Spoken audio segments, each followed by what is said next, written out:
Welcome to Stuck, Time to Improv. I'm Mary Scott from Business Riff, and we provide lots of really great information for startup businesses every week. Today, my special guest is Christine Campbell-Rappin from Clear Acceleration Incorporated. And she's a lifestyle coach, but she has a specialty, and that has to do with transitioning from employee to entrepreneur. So welcome, Christine. Thank you. Lovely to see you and be here together to talk about one of my favorite topics. Oh, great. Because sometimes people have been working a day job and they're just trying to get an idea off the ground. And sometimes people get downsized and all of a sudden they're a reluctant entrepreneur. So let's talk about that. Tell us what some of the things that people should be aware of. Yeah, I think it's true. One of my favorite things to think about when you're in the career path is the giant plot twist. The plot twist that can be two things happen. One, yes, you get downsized and you're immediately going, now what? Maybe it is time to start the business. You've had an inkling maybe in the back of your mind, but you've never made the leap. Or you simply wake up one day going, I don't know that my dreams and this path that I'm on are the right one anymore. And you're not excited by maybe the next promotion, maybe the next opportunity. And you're like, now what? What do I do to get off the crazy train? And I think whether you are an intentional entrepreneur or a reluctant one, you need to know that it is a very different mental mind game required to become a successful entrepreneur. And that's the place I love to help people with, because it does take more than an idea simply to become a successful business owner. What are some of the main things that people need to be aware of in terms of changing their mindset? Yeah, I think the first thing is to do a bit of a self-assessment in terms of your own skill set and your own confidence level. And so if you've got a really clear idea of what you want to do, one of the first things to do is understand what's happening in the marketplace and what makes you uniquely you. So often we get really caught up in general terms. So we might say, hi, I'm an entrepreneur, or hi, I'm a mortgage broker, or hi, I'm in marketing, which might be really those career titles and job functions that you're used to speaking about. But when you're in business, you're one of many when you use big terms like that. You need to get real clear on what problems do you specifically solve? What is your storyline and how will you connect to your audience and to potential clients and collaborators? And that's one of the very first things I say is take a bit of self-assessment. Where's your skill set at? How confident are you in being uniquely you? And if there are gaps, realize you don't have to figure out those gaps by yourself, but getting a clear plan is going to be really important to your success plan. Are there particular things someone should do to get their clear plan?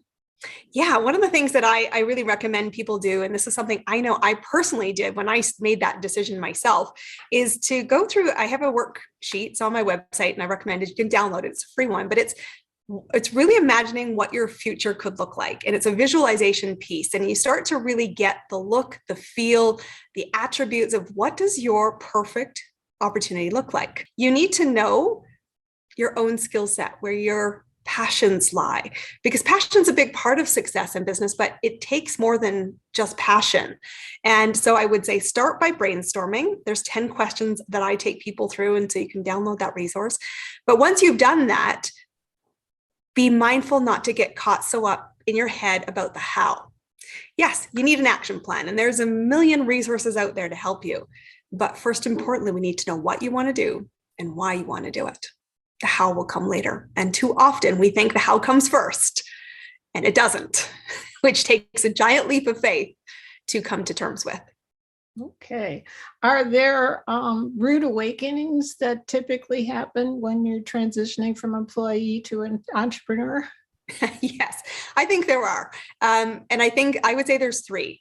Number one is there's this great sense of freedom in terms of how you spend your time. So you're obviously not required to be at the office between certain hours.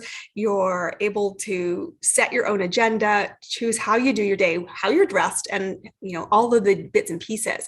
And there's great freedom in that. And so when you first become an entrepreneur, you're like, yes, I can take lunch at noon, or I can take it at 2, and I can duck out at 4, and I can start at 3, and you have all this great freedom. But the rude awakening comes, you realize that if you're not actually taking action in your business, nobody will do it for you. And so while you first enjoy this great sense of freedom, I think you also go, wow, if I do nothing all week, guess what? Especially in the early days, that might mean no revenue. And then eventually you're like, well, I need to go do something. So I think that's the first big rude awakening, is that if it's got to be, it's up to me. And what's the second one? The second one, I think, is that that you're simply going to be able to decide you're in business and be successful right away.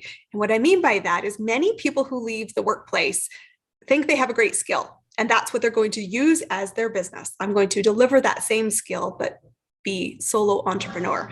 And I think people assume that they just have to put up their shingle and the business will come. And even if you have a great reputation in your industry, you must cultivate your business clientele. It might not happen as quickly as you think. It might not be as easy as you think. And I find that for most of the people I've worked with, their first clients are strangers, not people they know. And so you've got to get out there networking, meeting people, and being really clear on what you solve for it to start to build momentum in terms of clients and revenue. But I think the expectation is that it will just happen because I have a great reputation. It's about marketing. Yes. And getting people to know that you were here and now you're here. Absolutely. And there's a particular pain point that you can make better. Absolutely. And there is I always say to people, use your unique story. Your unique story is one of the fastest way to build connection and really decide where you want to play. Because when you're an early business owner, and I think many business owners, regardless of how long they've been in business, feel this way, that every dollar's equal. And in terms of finance, that's true, but not every client is the right client for you. And not every problem that you could solve is the one you want to solve every day as your business offering. And so I think it's a really important thing in that clarity piece of who are you serving and who do you not want to play with, because you can pass it on. That's why networking really is valuable, saying, I want to do this bit of it, but I know it's part of a continuum. Once I've solved your problem, I can pass you off to someone who loves that bit of it, because maybe I don't. If I don't love it, don't play there. Don't accept that work. It's not the right win. The joys of using a virtual assistant, right? Absolutely. My best tip to be successful in business is do the bit of it you love. And you need to spend a lot of time in it. And that's how you're going to feel great, see progress, but don't get caught up thinking you must do it all yourself. Because a smart business owner knows, do the things you play strength with first, last, and always, and partner on the other bits, because you will get more done if you play in your zone of genius more often. And virtual assistants, partners, powers are everything. So go network and find them if you don't own them already. Exactly. And that's why co-founders businesses have a much higher success rate than solopreneurs. And you also have to decide whether you have a business or whether you're just doing gigs. 100%. I read a great stat recently that said, I'm a big advocate of the side hustle. So if you didn't have the plot twist where you lost your job and that's why you have made the decision to jump into entrepreneurship, a side hustle can be a really valuable tool. Statistically, I read the stat that said you are 33% less likely to fail in business if you start as a side hustle versus if you make the leap with no safety net. And the reason for that is because you can learn the skills of entrepreneurship, you can learn to network, you can build your bench of partners before you're financially on the hook for everything. And that can be a great way to do it, because one of the most important questions to ask is, are you in business to be in business, or are you doing a gig, or are you dabbling? What's your intention here? And so side hustles can be a great way to supplement without having to go all in until you're ready. That's great. Thank you so much, Christine Campbell-Rappin, for coming on the Facebook Live today and having some terrific advice for entrepreneurs. You're very welcome. Thank you for having me. Thank you. And see us again next week for Stuck, Time to Improv.